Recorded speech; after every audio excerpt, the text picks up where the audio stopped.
Eu não me engano, o Bolsonaro é miliciano. Doutor, eu não me engano, o Bolsonaro é miliciano. Já começou? Começou a live do Conde? Estamos no ar? É isso?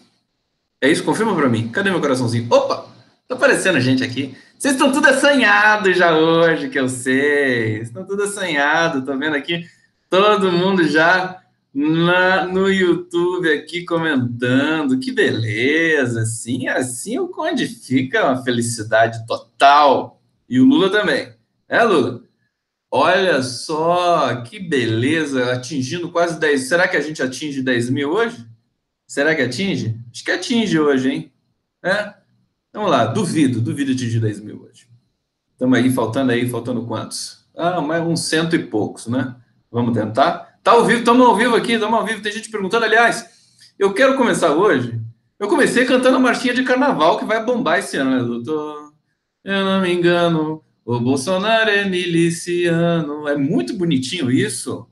Muito bonitinho. Vai pegar, as pessoas vão cantar pelo Brasil inteiro. E a polícia vai prender, né? Porque não pode fazer nada que seja civilizado, irreverente e bonito no Brasil hoje em dia, né? Você faz, vai preso, né? Se você fizer, você for um cara certo, correto, esse é o grande. Acho que é a grande lição, né, desse momento, né, de o Lula preso, quer dizer, em vias de naturalização, uma coisa que a gente não pode permitir acontecer.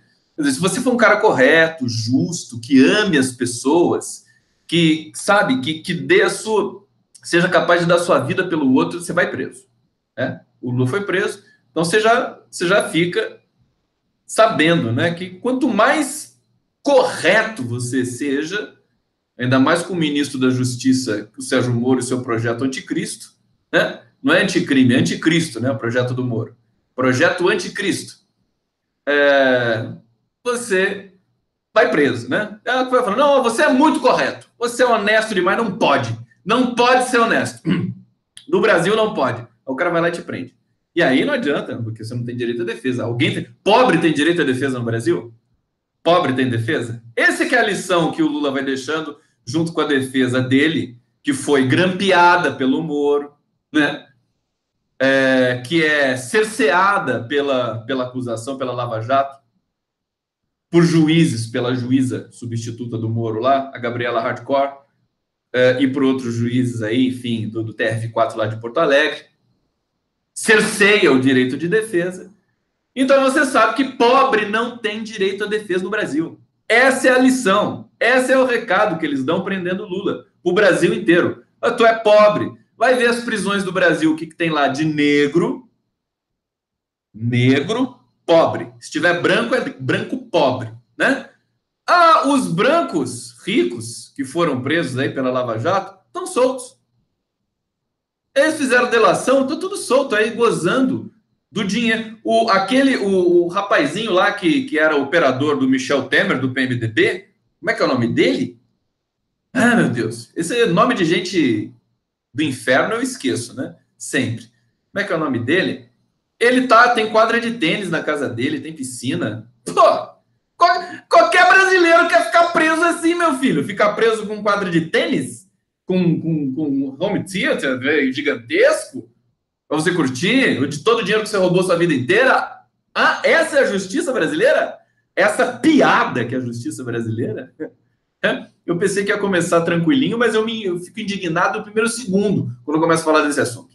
É uma coisa impressionante, vamos admitir. Então, a lição, o recado que a elite brasileira, a classe média, ignorante, burra, violenta, quer dar para todo o país é assim: pobre não tem defesa.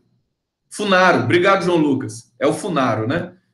O cara tá lá, pô, acho que tem uma tornozeleira, mas, pô, com a tornozeleira, com piscina, quadra de tênis, ficar de tornozeleira, você vê que é outra lição que o Lula, hoje eu tô com sangue no zóio, que o Lula deixa, que ele não negociou, podia ter negociado, podia estar com a tornozeleira dele, podia estar em prisão domiciliar se ele quisesse negociar, se ele dissesse que não iria ser candidato, antes de ser preso, né? Tava todo mundo assanhadinho pro Lula não ser candidato. A tarefa era impedir a candidatura do Lula. É isso. Agora ninguém mais tem dúvida disso. Não tem, nem gente da direita tem dúvida disso mais. Não é verdade? Sinceramente, o recado, então, portanto, é esse. O recado é esse. Pobre não tem direito à defesa. Vai para a cadeia e fica lá, não quer nem saber. O Lula tem uma equipe, uma das mais brilhantes do mundo de advogados. Inclusive, tem um advogado britânico, Roberts. Geoffrey Roberts, é isso? Geoffrey Roberts. Ana Flock me perguntando se acha que vão transferir o Lula. Eu vou falar disso mais para frente. Aqui vou falar da vigília, vou falar daquele mal entendido aí que alguns veículos, inclusive o Brasil 247, noticiou, tá, de maneira precipitada, mas isso é fácil de explicar. Acontece, né? Em primeiro lugar, acontece. Acho que foi a notícia que foi pintada, né? A informação chegou, mesmo com as fontes devidas e tal, porque a gente sempre, 247, confirma as informações. Elas vêm das fontes mais insuspeitas possíveis, mas mesmo essas fontes podem pesar um pouco a mão em algum momento, tá certo? E te induzir porque foi muito sutil ali a questão de que a vigília estaria proibida, estaria interditada pela justiça. Não foi na rua, né? A vigília fica no terreno privado, mas eu quero falar disso depois, porque eu tenho outras coisas aqui na frente. Não vou botar o carro na frente dos bois, os bois na frente do carro. Então, eu quero insistir nisso, que você sabe que eu sou repetitivo, né? Eu gosto da repetição, porque é para fixar realmente a ideia na cabeça de vocês, meus queridos. Aí, querido, inscrevam-se no canal do Conde, né? Mais uma vez eu pedi para você. O Leonardo Atucho vai brigar comigo daqui a pouco, porque eu parei de pedir para se inscrever no Brasil, da TV do Brasil 247. Mas a TV Brasil 247 tem 310 mil inscritos já. Eu só tenho 10 mil ainda, não tenho nem 10 mil ainda. Então, por favor, se inscreve lá no canal do Conde. Se inscreve, tá? Então, vamos lá. Tem defesa. Pobre vai preso no Brasil. Terceira população carcerária do mundo, ou quarta, né? Caminhando para a terceira, atrás da Rússia e dos Estados Unidos. Quase 800 mil presos no Brasil e crescendo. E todo mundo querendo que isso cresça, né? Fazer um país de prisioneiros, né? Essa é a função, é o projeto pobre do Sérgio Moro, o projeto pobre no sentido espiritual, né? Pobre do Bolsonaro, pobre, né, do Paulo Guedes. É um país de pobres. Ele devia ser o slogan do governo, né? Brasil, um país de pobreza. Pobreza, né? Eles gostam de pobreza. É engraçado que o cara é neoliberal, o cara é de direita, supostamente devia gostar de dinheiro. Agora, ele gosta de dinheiro, mas só para ele. Isso é muito louco. Você vê que isso deturpa qualquer possibilidade de você levar a sério a direita brasileira. A direita europeia, americana, ainda tem um pinguinho de respeitabilidade. A direita brasileira é uma piada de mau gosto, né? Compartilha a live, hein? Vamos com tudo aí. O cara assim, ele quer produzir pobreza, ele produz pobreza com essa concepção de previdência social totalmente assim, fragilizada, deturpada, se faz o teto de gastos para empobrecer totalmente a população. Você não pensa em evoluir, você não pensa em produzir riqueza, você não pensa em fazer o seu país crescer, nem com empresariado, nem com empresa pública, nem com empresa privada. Você tira o crédito, você recolhe todo o poder que o Estado tem de induzir um processo virtuoso de produção de riqueza num país continental tão rico como o Brasil, o país mais rico do mundo. Riqueza natural e riqueza humana. Povo brasileiro inteligentíssimo, criativo. Não tinha por que ninguém ser pobre no Brasil, não faz sentido. Por que eles querem deixar as pessoas pobres no Brasil? Eu estou indignado com isso, juro para você. Depois de ontem, a live de ontem, eu fiquei indignado, porque você começa a entender que é pura falta de imaginação, é incompetência. PSDB é assim também, é incompetente, não consegue produzir um país de classe média, no bom sentido, tá? Não estou falando da classe média burrona, que é essa que resta aí, que gosta de esmagar a pobreza brasileira. Estou falando no conceito, realmente, né? No conceito da renda, só da renda, não do espírito podre dessa classe média. A gente podia ter um país de classe média, uma classe média legal, né? Uma classe média gente boa, uma classe média que se irmanasse como as outras, enfim, classe médias europeias, talvez, do mundo. Né? É gente que tem padrão de vida, o mínimo para viver bem, para curtir, para ir na praia, para comer, para ir no restaurante, sabe, para comprar presente para o filho, para fazer a economia girar. É isso que o Lula sempre quis. É isso que o PT promoveu no país. Todo mundo podia voar de avião, todo mundo podia comer no restaurante, todo mundo podia fazer o seu churrasco no fim de semana em casa. Ah, é o básico. A gente não precisa muito mais que isso para ser feliz. Todo mundo podia. Pô, você ter 7 milhões de pessoas no ensino superior, assim, no curso do governo Lula, 8 anos de governo Lula, você coloca 7 milhões no ensino superior?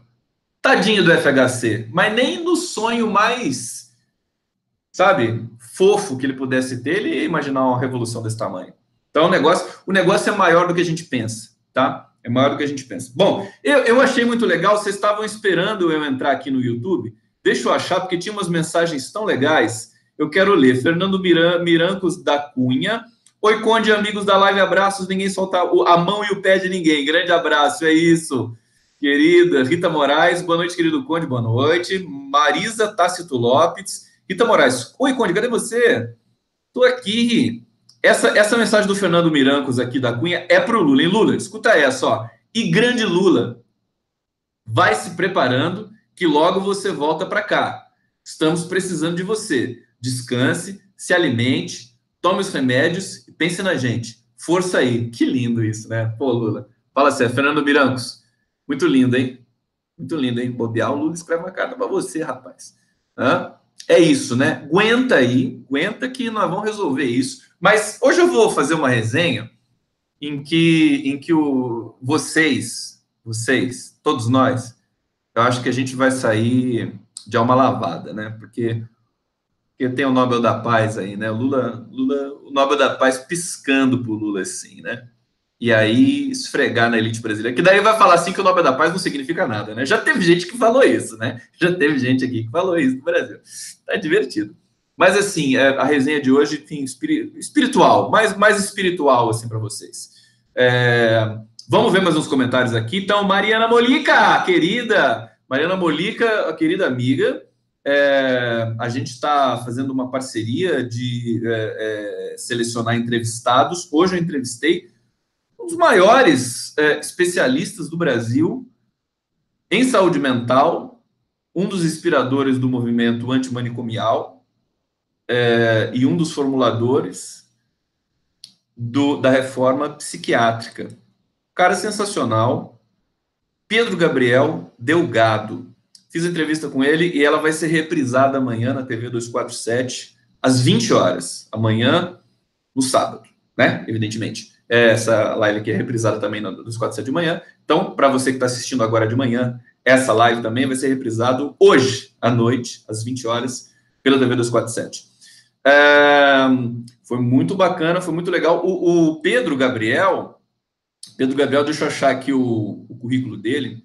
É um cara imenso, né? É uma sumidade total. Ele foi coordenador nacional, ele trabalhou em todo o governo Lula. Ele saiu junto com o Lula. E quando o Lula chegou, ele já estava lá. Ele já era coordenador nacional de saúde mental, álcool e outras drogas do Ministério da Saúde. Desde 2000, desde o governo FHC. Quer dizer, uma carreira assim, totalmente insuspeita. Ele é um cara sensacional. Se você quiser ver a entrevista, está no cardápio do meu canal.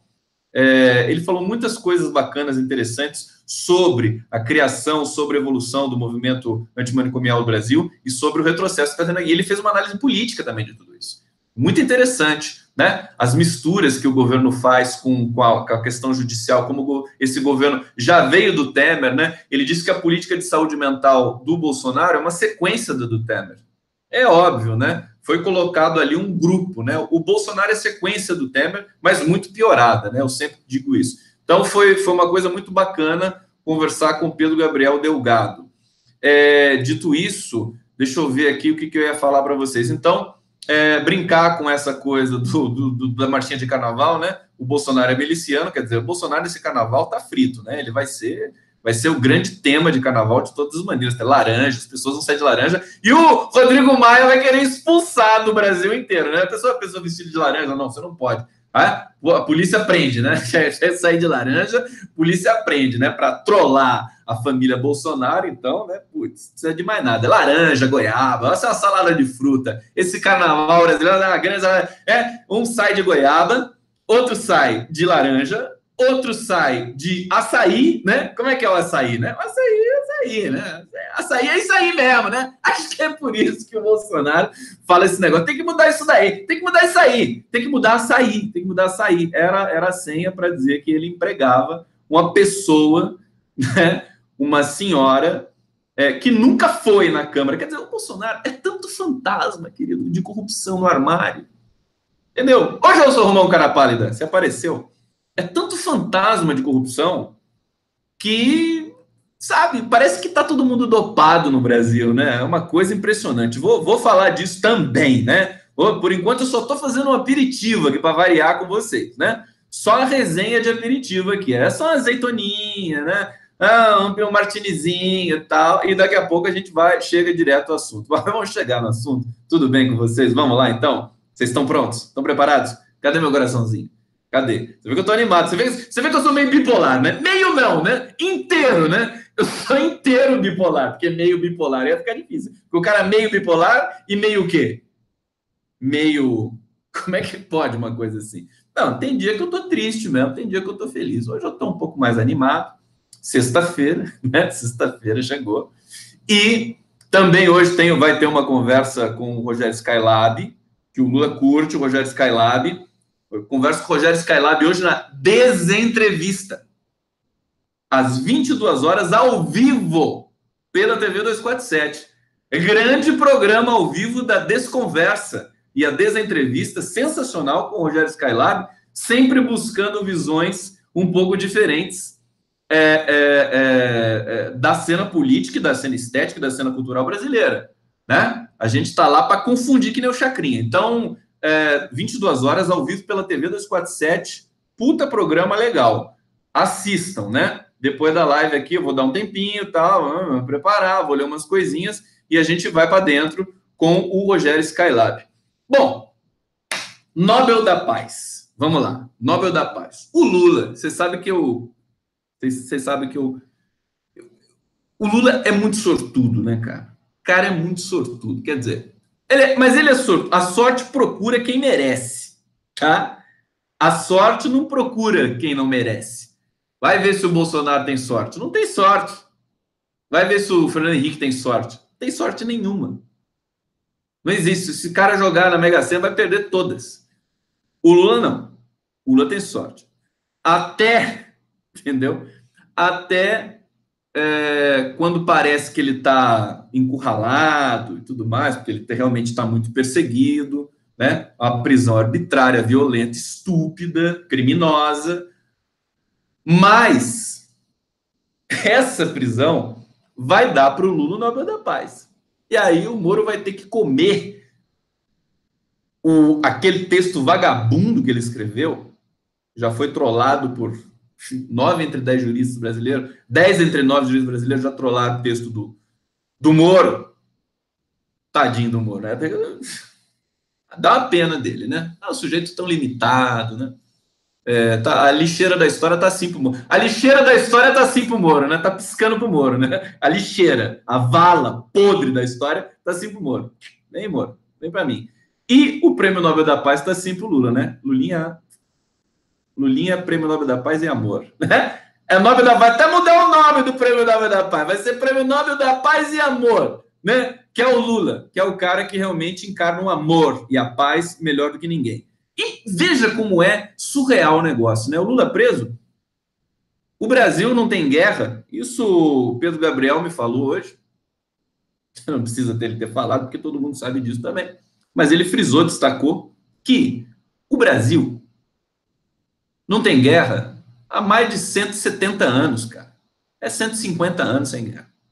A última foi a Guerra do Paraguai, aquela carnificina estúpida, foi uma guerra imperialista. A guerra patrocinada pelos ingleses. Agora nós vamos ter outra aí com a Venezuela, a coisa está feia. tá feia porque você tem um psicopata no governo brasileiro, que é o Bolsonaro, e você tem um Maduro que está tentando se defender de um ataque generalizado do mundo inteiro, de golpistas internos, externos. É engraçado, às vezes eu falo da Venezuela, calma que eu faço digressão, mas eu volto, tá, gente? Não precisa ficar nervoso comigo, não.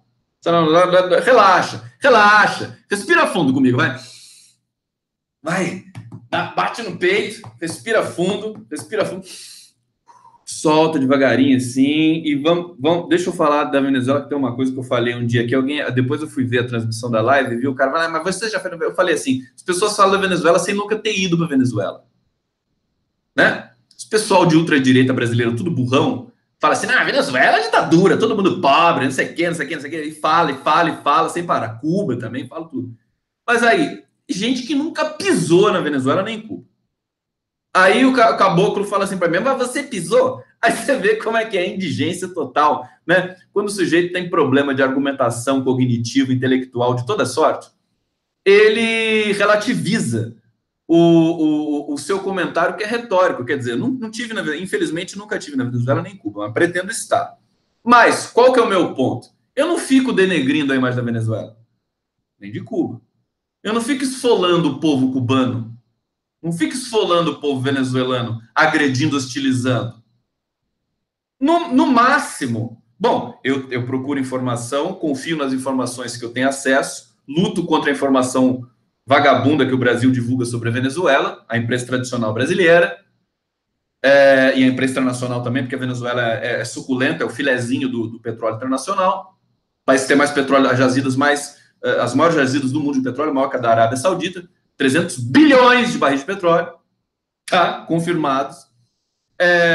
Simplesmente que o Brasil, acho que é 30 vezes mais petróleo que o Brasil. Não, 30 não, acho que 15 vezes mais petróleo que o Brasil. Não é fraco, né? Não é fraca.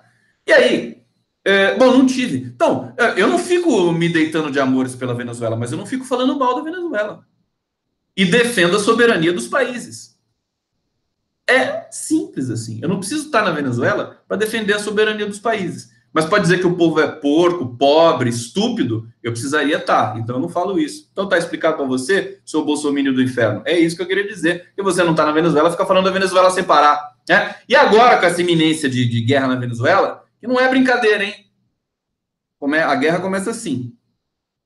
Hoje, pela madrugada, você teve um corte de energia, que a Venezuela que cede a energia para o estado de Roraima.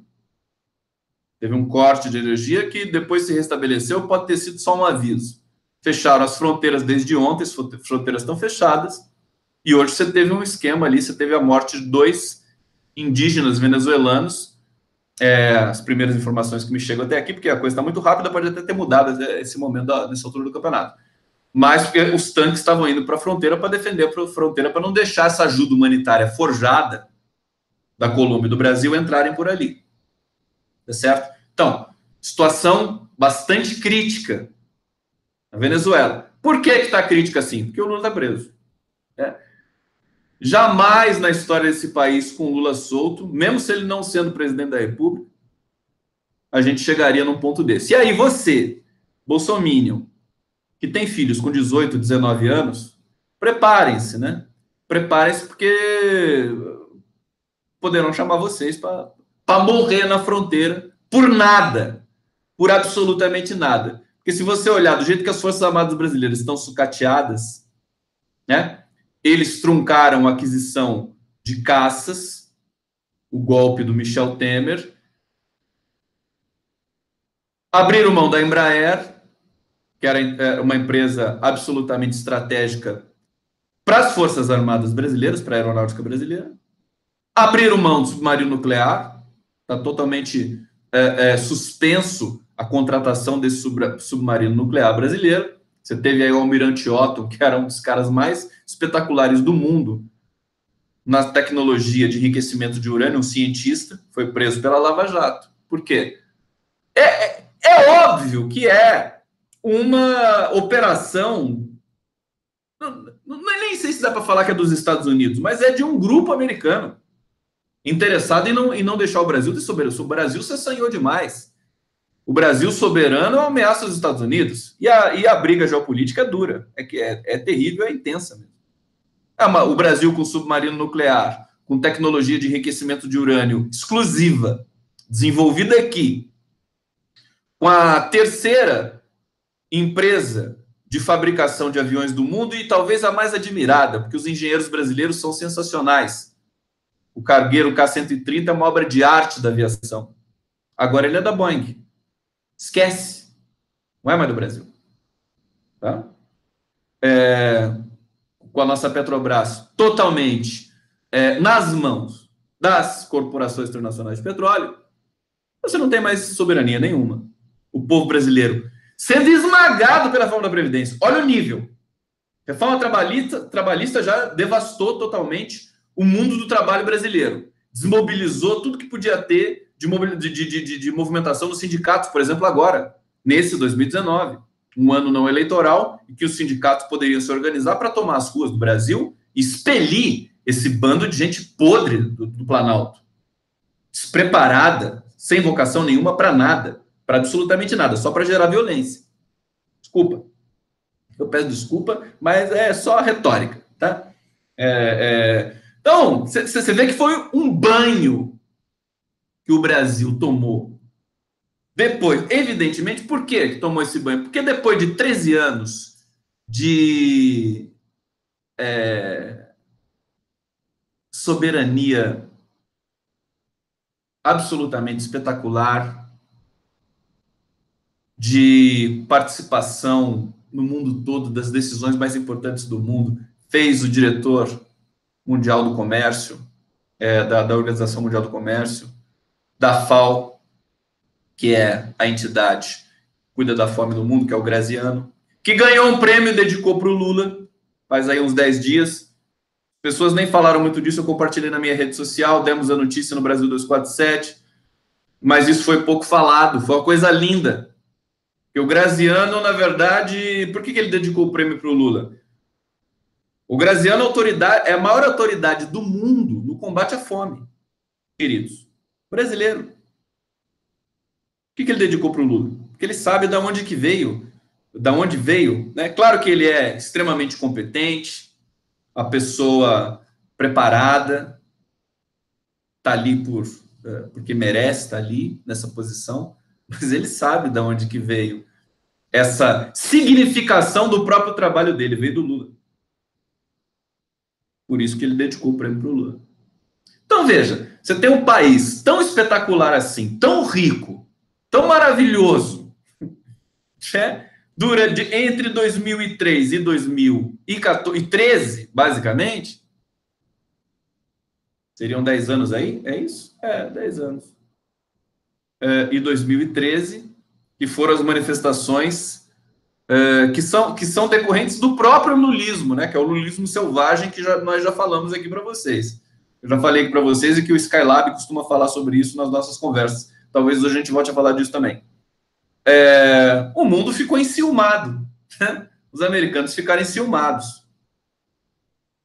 Os europeus ficaram assombrados, mas admirados, porque na verdade, o povo americano também ficou admirado. O problema é o governo americano. Esse é o problema. Você vê que até o Obama tinha inveja do Lula, né? Chamava de o cara, ficava lá elogiando, né? Passando a mão no Lula, chamando para ficar perto. Vocês sabem, as cenas estão aí para todo mundo ver. Em qualquer YouTube da vida, você põe lá Obama-Lula, você vai ver o Obama todo assanhado para cima do Lula, querendo o Lula para ele. Aí, bom, vamos voltar. Volta a fita. Vamos voltar, porque aquilo que eu estava falando antes. Deixa eu ver o YouTube aqui. Porque por enquanto eu estou sem musiquinha para fazer transição, então a gente faz a transição assim. Então, Conde, foi assim mesmo, mas esse povo cuspiu no prato que comeu, ainda não caíram em si. Helena Porto. Tem isso também. Conde, manda um alô. Putz, aí veio uma piracema de mensagem, perdi o alô. Deixa eu ver se eu acho de novo aqui. Alô, Conde Duque é ao vivo, estamos ao vivo, querido. Cleomar perguntando se está ao vivo. Por que você acha que não está ao vivo? Por quê? Tem que olhar o que eu estou falando, aqui, ó. Concordo, só os eleitores do bolso não vão para a guerra. Quero ver, né? Quero ver como é que vai ser essa guerra na Venezuela aí. As mães todas, assim, em estado de desespero, porque o filho vai ter que lutar na Venezuela. Lá é Venezuela. Eu estava falando das Forças Armadas Brasileiras sucateadas, né? Venezuela, queridos, Forças Armadas da Venezuela, se tem um lugar em que eles investiram, é na defesa deles. Eles têm os caças mais avançados do mundo, que são o Sukhoi russo, tem mísseis mega avançados, que também é tudo russo, meu filho. Então você vai vendo onde é que você vai se meter, né? O Brasil periga ser anexado pela Venezuela, né? Vai se assanhar com um país que é muito mais forte militarmente que ele, vai tomar um cola-brinco. Vai tomar um cola-brinco da Venezuela. Então, por isso que por que você acha que o Mourão fala assim, não, Venezuela, isso aí tá errado, não pode. Porque o Mourão é militar e ele sabe quem é a Venezuela, queridos. A Venezuela tem poderio militar imenso, né? É um país que se preparou a história inteira para a guerra, para se defender. Ao contrário do Brasil, que tem uma outra configuração, uma outra concepção de forças armadas. E aí, como é que vai ficar isso? Bom, vamos ver, né? Vamos ver. Porque pode ser uma carnificina, né? Pode ser uma carnificina, sobretudo para o povo brasileiro. Não tem nada a ver com isso, que é uma pura criancice, infantilidade desse governo estúpido aí do bolsonarismo. Bom, deixa eu ver se tem mais umas mensagens aqui, porque eu tenho que falar do Nobel da Paz do Lula. Então, o Nobel da Paz está piscando para o Lula. Hoje, ele foi oficializado como candidato ao Prêmio Nobel da Paz. Um tweet da jurista Carol Proner. Mas eu quero falar antes de outras situações aqui que mexeram comigo hoje, né? Deixa eu ver aqui, deixa eu pegar o nosso início aqui, né?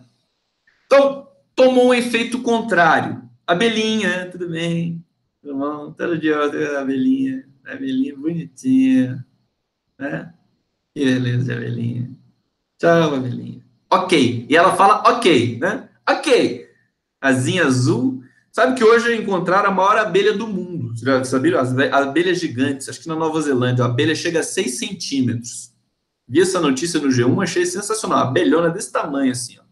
Né? Podia picar o Moro, né? A abelhona, né? Chega lá a picar a bunda do Moro. Não, tadinho. A bunda não, vai. Vai picar o glúteo do Moro, que é uma coisa mais técnica. Ela pisca também. Nossa, sensacional essa abelhinha. Todo mundo tá vendo a abelhinha comigo? Tá só no Facebook. Não está no YouTube. Bom, Nobel da Paz. Lula foi oficializado hoje. Mas eu quero, para chegar aí, eu quero dizer o seguinte. Eu assisti hoje, tem um filme do Martin Scorsese que eu gosto muito. Eu gosto muito do Martin Scorsese, recomendo a todos vocês. E tem um filme dele que é A Última Tentação de Cristo. É um filme magnífico. Quem faz o Cristo é o William Dafoe. E é um filme, ele desconstrói a história de Cristo, né? É muito interessante, os diálogos são muito, muito importantes ali, muito, muito densos, né? Sai daquela mesmice, daquela leitura muito, muito literalizada, ou então muito controlada da história de Jesus Cristo, né? É muito interessante. E eu não assisti o filme todo, eu vi alguns trechos e aí me veio alguns insights, né? E vou fazer uma comparação aqui respeitosa, sem querer, que quem mexe com fanatismo e messianismo é o Bolsonaro. O Lula é avesso a tudo isso, mas essa narrativa do preso condenado injustamente, ela é clássica e ela remonta a Jesus Cristo, né? Também foi um preso, também foi um condenado injustamente, né? Ele só causou, que é justamente o que o Lula fez aqui no Brasil. Então, eu vi uma sequência. Toma uma água, dá licença.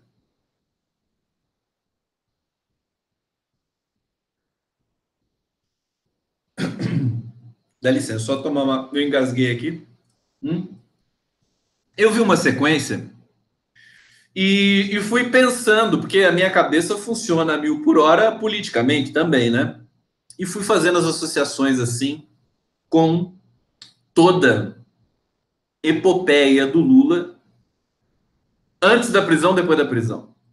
E o filme do Scorsese pega muito esse momento, que é justamente a prisão do Cristo. E eu acho que é interessante você observar as narrativas para a gente ver como elas se repetem, né? Evidentemente, cada uma dentro do teu escopo, que é religioso, se é religioso político e tudo mais, mas no filme do Scorsese tem um diálogo entre Pilatos e Cristo, em que eles falam de política abertamente, inclusive usam a palavra política. O Pilatos fala, né? Que política que você está fazendo aí com o povo de Jerusalém? O Pilatos falando para o Cristo. É muito impactante, é muito interessante. Recomendo que todos vocês. Então, Jesus defendia os necessitados, Ana Cecília aqui dizendo, mas as semelhanças são muito fortes. Eu vou falar para vocês aqui, né? Deixa eu ver. Começa aqui. Depois eu volto lá, porque eu quero falar da sorte do Lula mais uma vez também. Primeira coisa que chama atenção. Lula. Como que o Lula conquistou? Como que ele se tá imortalizado na história brasileira? Através do quê? De que força? De que forma? Pergunto a vocês. Através da palavra, né? A palavra, é o discurso. O discurso inflamado. O Cristo do Scorsese não é aquele Cristo idealizado de olhos verdes, branco de olhos verdes. Não, é o William Dafoe, mas também é um William Dafoe tomado por uma enfim, uma tensão diferente. É um Jesus nervoso. Embora ele pregue o amor, é um Jesus assim mais revoltado. Tá? É muito interessante, é muito profundo o filme do Scorsese. Ele gera muitas. É uma usina de reflexões. Então, você vê ali esse Jesus do Scorsese produzindo discursos, fazendo discursos inflamados, como se fosse o sindicalista.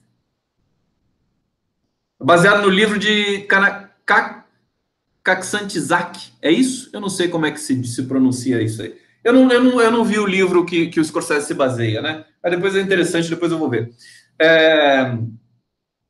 Um Jesus sindicalista, inflamando seus discípulos, inflamando ali o povo que seguia ele, ia atrás do cara, né? Como Lula. E aí eu começo a pensar na iconografia do Lula. E naquela situação dele ser levado para Curitiba e de ter feito aquele que foi um ritual no Sindicato dos Metalúrgicos de São Bernardo do Campo.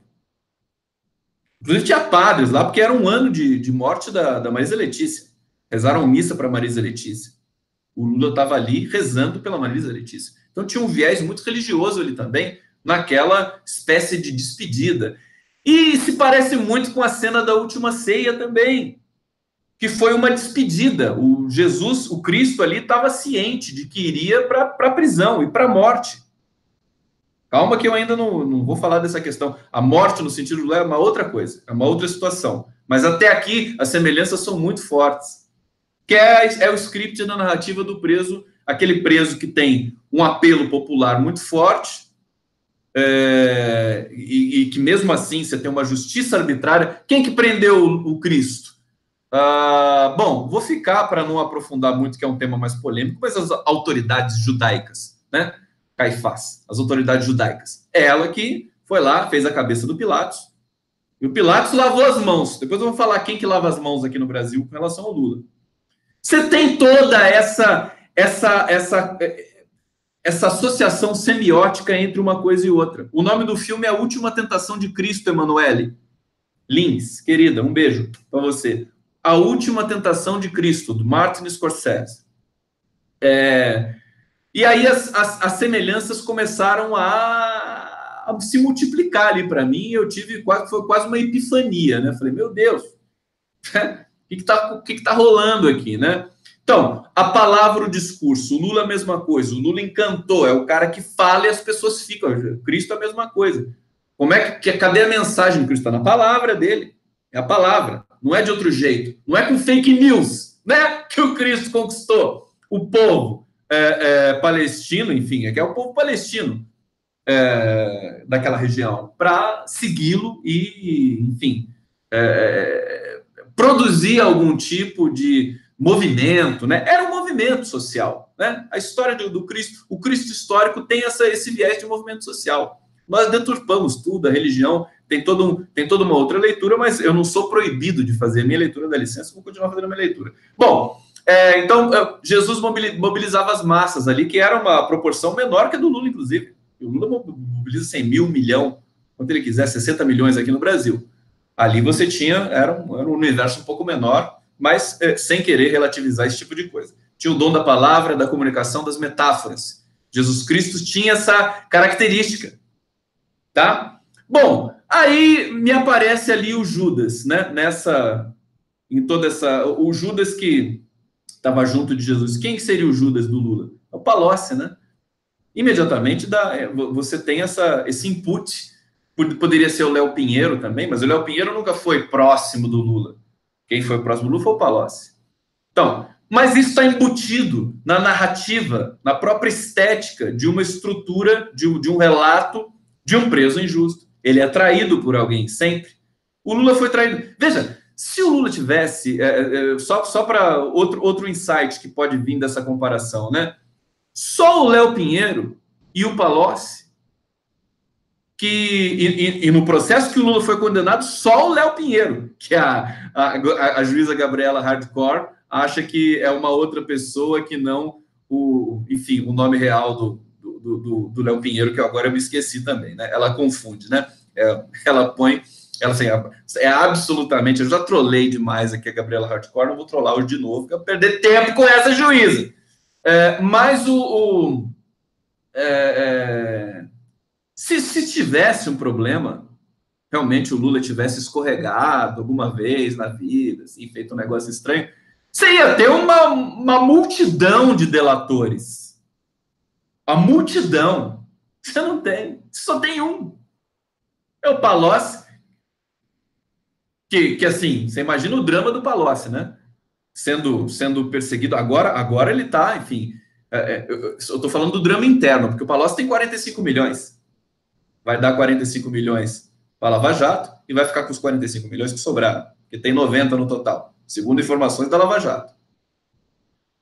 Não, tem o Toffoli também, mas aí acho que é um pouco diferente, tá? Tem também, tudo bem, Marco Antônio está falando assim, mas aí acho que extrapola um pouco a iconografia que eu estou querendo construir aqui.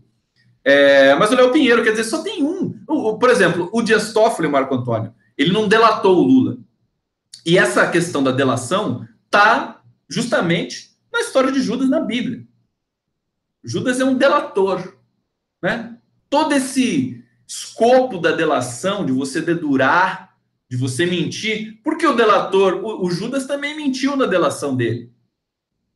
Bom, acho que mentiu, né? É uma traição, né? Foi uma traição. Mentiu, não é que mentiu, é porque, veja, a justiça que estava ali em torno de Jesus Cristo era corrupta. Queria matar um cara que não oferecia nenhum risco. Oferecia o risco de mobilizar as massas, né? Queria prender e matar um cara desse. Então, entregar um cara desse é cometer um ato criminoso também. Então, digamos que seja uma tipificação diferente. Bom, a gente avança um pouquinho na história de Jesus Cristo. A gente pensa no Lázaro, né? O Lázaro, que no filme do Scorsese tem uma cena muito impressionante, que é a cena do Cristo ressuscitando Lázaro. Quem seria o Lázaro do Lula? Os 40 milhões de brasileiros que ele tirou da miséria e da pobreza. Né? Tinha uma morte certa, abreviada, certa, garantida pelo sistema exclusivista, assassino e violento, que era o sistema brasileiro, até Fernando Henrique Cardoso. Então, esse é uma metáfora poderosa, né? O Lázaro, que volta à vida, são 40 milhões de brasileiros que voltam à vida. É uma coisa de uma dimensão épica. Avançando um pouco mais, né? Tem uma estatística que tem da extrema pobreza também, né? Acho que são 38 milhões da pobreza e você tem mais na casa dos milhões também da extrema pobreza, que é um grau ainda mais avançado e mais deletério, assim, para a sociedade toda, né? A vergonha é você ter gente pobre num país tão rico como o Brasil. Deixa eu, antes de continuar, dar uma olhada no YouTube aqui. YouTube bombando, muito obrigado, pessoal chegando aqui no YouTube até agora. Tururu, foi a extrema-direita de Israel aqui. Quem matou, prendeu, torturou e matou Jesus foi a extrema-direita de Israel, Daniel Oliveira. Concordo com a sua leitura. Né? Essas leituras se repetem, né? É difícil você se desvencilhar dessa tentação, no meu caso, que é fazer essa associação, que eu sei que eu não sei se o Lula gosta muito disso. Mas é uma associação, daqui do ponto de vista técnica, não é uma associação de messianismo nem nada. É para a gente ver até onde vai, né, essa narrativa daquele que é. Tem muita coisa. Por exemplo, o traço da vigília, né, da despedida do Sindicato dos Metalúrgicos é muito parecido com a história da última ceia. Você tem o Lula no meio da multidão. Claro que Jesus Cristo está lá na última ceia, são 12 apóstolos, né? Mas em São Bernardo do Campo, tem a multidão, tem aquelas fotos do Francisco Proner, aquela foto aérea do Francisco Proner, o Lula sendo carregado pela multidão, as fotos do Stucker também, tem toda uma iconografia. É impressionante, toda a foto, o Lula está com o povo, o Lula está lá. É muito impressionante, acho que não tem precedente no mundo, não tem memória fotográfica, visual no mundo como a do Lula. Sabe? Abraçando o povo, beijando, colocando a testa na senhora idosa, né? E uma foto linda do Stucker.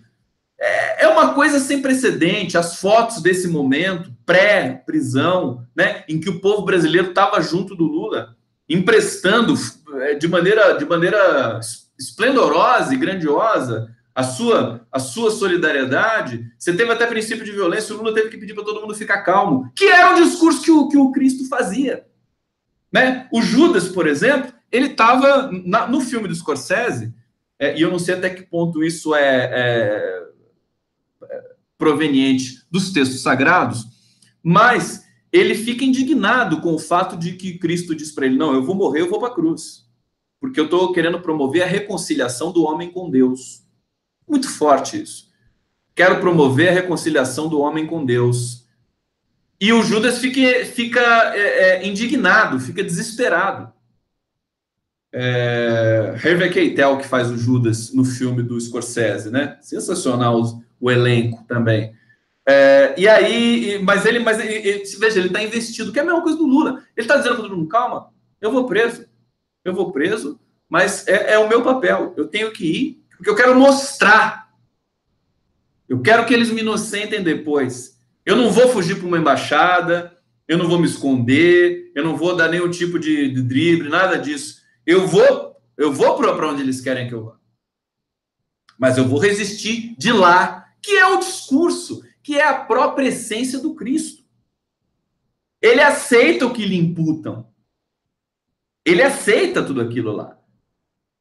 Então você vê como é muito forte, inclusive simbolicamente, a gestualidade do Lula nesse processo todo.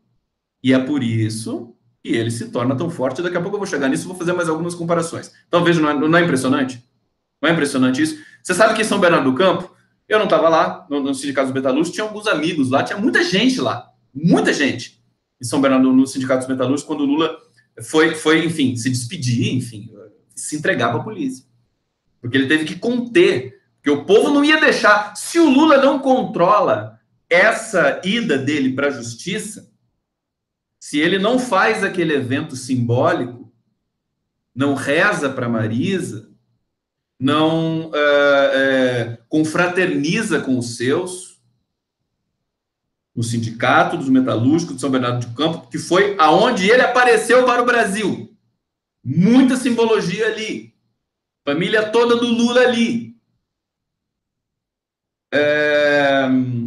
Se ele não faz isso, você poderia ter uma explosão de violência, com a polícia pegando o Lula no apartamento dele, ou pegando o Lula em algum outro lugar, ou o Lula se dirigindo para Curitiba num carro, ou, sabe, a situação seria fora do controle. O Lula quis ter a companhia do povo brasileiro nesse momento importante, ele sabia disso também. E ele teve de controlar, teve que pedir para as pessoas não fazerem violência, e toda a segurança ali dos sindicatos metalúrgicos tiveram essa prerrogativa de evitar, porque as pessoas queriam derrubar o alambrado, queriam impedir que ele se entregasse para a Polícia Federal, como ele se entregou. Mas, digamos, acho que foi o jeito mais inteligente disso acontecer, porque torna uma rendição, aspas, pública, porque também o Lula corria riscos, querido. Ser condenado por um juiz como o Sérgio Moro, tão violento, tão vingativo, tão anticristo como é o Sérgio Moro, você tem um processo perigoso, você tem que se cuidar. E o Lula fez aquilo que estava ao alcance dele. Até como uma espécie de prestação de conta para o povo que ama ele e que estava preocupado com aquele momento. Bom, então você tem essa iconografia. Pegue fotos do Lula e você vai ver. Você vai ver um sujeito assim, diferente. Né? Diferente. Bom, ele sai como Cristo, vai para o sacrifício de cabeça erguida, consciente, e um enunciado que saiu aqui sem querer, e que acho que ele, né, de posse completa do seu destino. O Lula tem a posse do seu destino, como Cristo. Sabe o que lhe reserva. E o que o Lula acha que não é a morte que o Lula que é reservada para o Lula. Ele também sabe disso. Nesse ponto é diferente do Cristo, né? Porque não é a morte que está esperando o Lula, está esperando uma outra coisa, é a consagração, né? É a consagração. Bom, sabe da importância dos seus gestos. E aí, se no Cristo, quando Judas está ali com ele, indignado, desesperado, porque ele vai para a morte, porque com a morte dele, a crucificação do Cristo, queridos, é um enunciado político.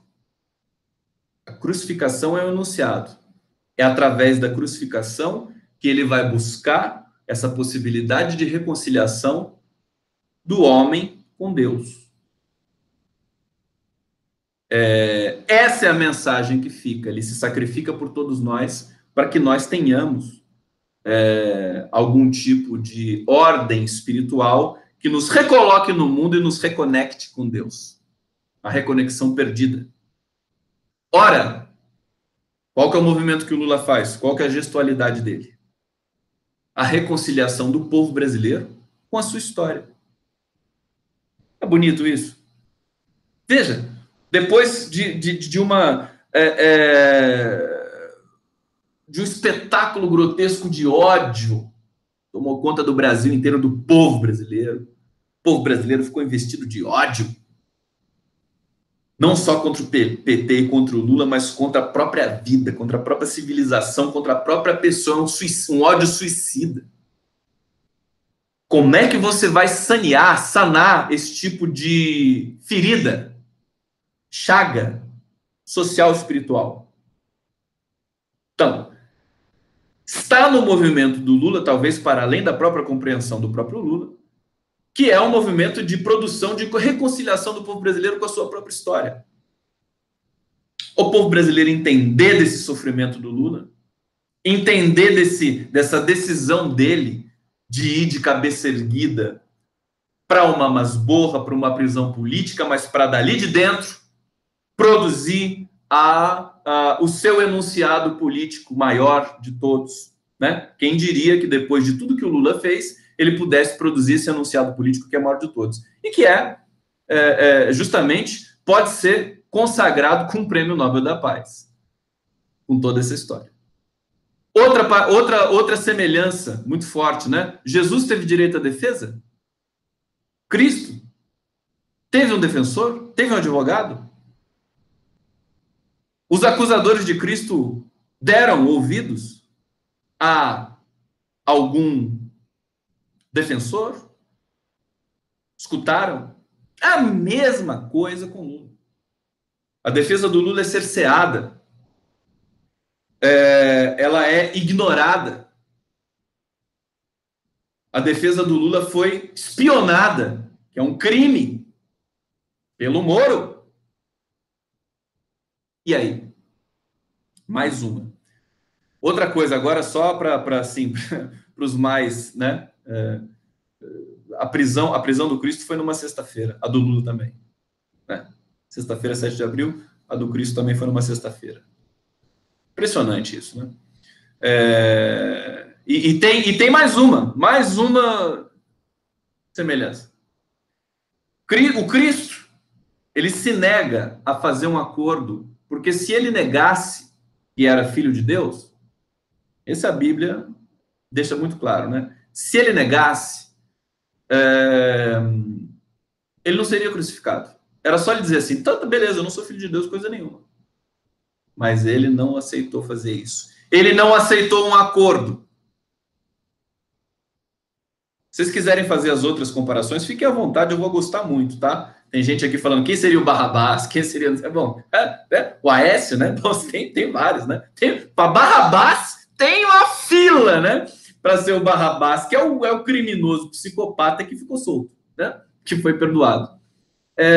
Mas veja, acho que a gente não pode fulanizar essa comparação aqui nesse momento final. O Lula também se recusou. Não a dizer que filho de Deus, que não é o caso. Né? Ele se recusou a fazer um acordo. Ele poderia estar na casa dele agora. Era só ele dizer que não seria candidato a presidente da República, assinar no papel, registrar em cartório, que ele foi preso para não ser candidato. Quer dizer, o Lula não aceitou negociar a sua origem também, que é do povo brasileiro, que ele não negou até o último segundo, antes de ser preso. Então é muito forte. E daí, justamente agora essa vai doer. Se preparem, né? Essa vai doer. Porque quem é o Pilatos nessa história toda? Quem é o Pilatos? Sabe quem é o Pilatos? O Pilatos somos todos nós, povo brasileiro, que lavou as mãos vendo Lula ser preso. Claro que você tem a vigília, claro que você tem a movimentação pelo país todo, mas nós somos um país inteiro. Vai um pouco dessa ingratidão de todos nós, incluindo este aqui que vos fala. Eu luto pelo que eu posso, mas eu acho que eu poderia lutar mais. Da ingratidão de alguém que produz um momento tão glorioso para o país, tão inclusivo, tão humano, tão amoroso, tão afetuoso, e que é levado dessa maneira truculenta para uma prisão política e que já vai para quase um ano daqui a pouco. Então, eu vos digo, né? Pilatos somos todos nós, mas nós temos a chance de nos redimir disso. Nós temos ainda a chance. O tempo histórico é diferente desse tempo, né, cristão, desse tempo bíblico, né, que nós aqui estamos fazendo a comparação semiótica entre uma coisa e outra. É diferente o tempo. Mas nós somos os Pilatos. Nós lavamos as mãos e lavamos as mãos todos os dias. Nós temos que parar de lavar as mãos todos os dias diante da prisão arbitrária violenta do Lula. Chega de lavar as mãos. Não dá mais. Né? Até porque tudo isso, toda essa epopeia do Lula nos leva e leva ele para quê? Para ser a consagração do Prêmio Nobel da Paz. Porque assim, quem vai se consagrar também com essa premiação para o Lula vai ser a Academia Sueca. Eles estão de olho em tudo, inclusive na conjuntura brasileira e na conjuntura geopolítica. O Lula se tornou com a Lava Jato, com a perseguição a ele. Veja, por isso que daí eu digo, por isso que ele é sortudo, né? Aí, Lula, é nós, né? Por que ele é tão sortudo? Por quê? Depois de tudo que ele fez, o cara vai preso. Ele já era considerado...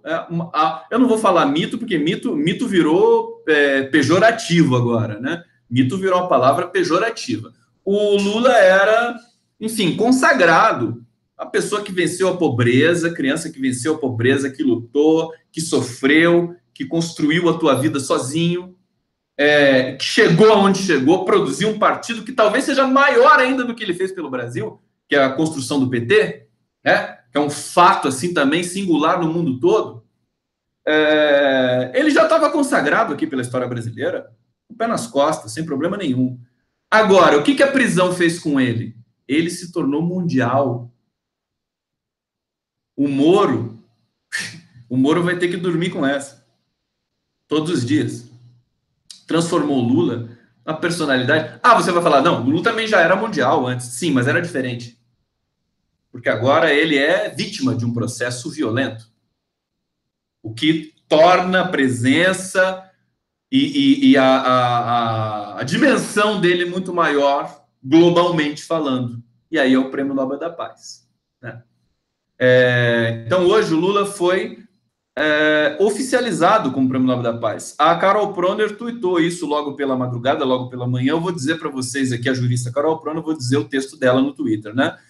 O ex-presidente Lula é oficialmente candidato ao Prêmio Nobel da Paz. Na primeira fase da campanha, o ex-presidente conseguiu o apoio de todas as categorias, incluindo chefes de Estado e ganhadores do prêmio em outras edições. Então, tudo que alguém precisa para ser premiado com o Nobel da Paz, o Lula já conseguiu. Agora é uma questão que vai ser articulada, evidentemente, na academia sueca, com toda a soberana que a academia sueca tem, na dimensão que essa personalidade, essa personagem tem diante do mundo todo, o que ele representa para o mundo todo. Então, é uma coisa realmente de arrepiar o que aconteceu. O Lula, ele dorme tranquilo, e ele diz isso. Ele diz isso para as pessoas. Eu durmo tranquilo. Será que o Moro dorme tranquilo? O Moro é tão burro que talvez ele durma tranquilo, né? Ele nem sabe nada do que está acontecendo, mas acho que não. Acho que algum neurônio ele tem. Será que o Bolsonaro dorme tranquilo? Com o Bebiano assim nas costas, com os filhos milicianos e tudo mais, com as marchinhas de carnaval, com a Venezuela agora no cangote. E agora, como é que vai ser? Agora vai correr da Venezuela? Vai ter que correr, né? Se for esperto, corre. A situação dramática da Venezuela. Então, veja, sortudo, danado, jovem, moleque, sortudo, tá com a bola toda o Lula, a bola toda. E cada vez mais ele aponta como a única pessoa na face dessa terra que pode resolver o problema brasileiro e talvez o problema do mundo. Tem o PT aqui fora fazendo, na minha opinião, um excelente trabalho de defesa do Lula, com a Gleisi Hoffmann encabeçando o partido, e o Fernando Haddad fazendo articulação global. Goza do respeito do Bernie Sanders, que pode vir a ser o próximo presidente americano. Tem muito respeito pela esquerda europeia como um todo, o Haddad é admirado internacionalmente. O Lula está deixando realmente, então, daí um legado, ainda que ele seja muito novo e tenha muita lenha para queimar, mas o Haddad é bebê, né? O Lula é moleque e o Haddad é bebê. Então, assim, fechando raciocínio da live. Percebam essas comparações, façam as associações, tudo isso é libertador, tá? Você não ter medo de produzir a sua leitura de mundo, a sua leitura das coisas do mundo, a sua leitura política, tá? Isso é muito importante vocês todos terem. Discordem, tenham as divergências, mas com qualidade, com argumentação. Isso faz bem para o espírito, para a alma. Eu acho que eu vou finalizando essa live, agradecendo a presença de todos vocês. Muito bacana conversar, fazer essa fala de hoje, uma fala mais espiritual. Inscreva-se no meu canal, inscreva-se no canal do Conde. Procure um filme do Martin Scorsese para assistir e pensem em tudo que está acontecendo no Brasil. Assistindo o filme, vocês vão sentir o que eu senti. Um beijo muito grande para vocês e até a próxima live do Conde. Valeu.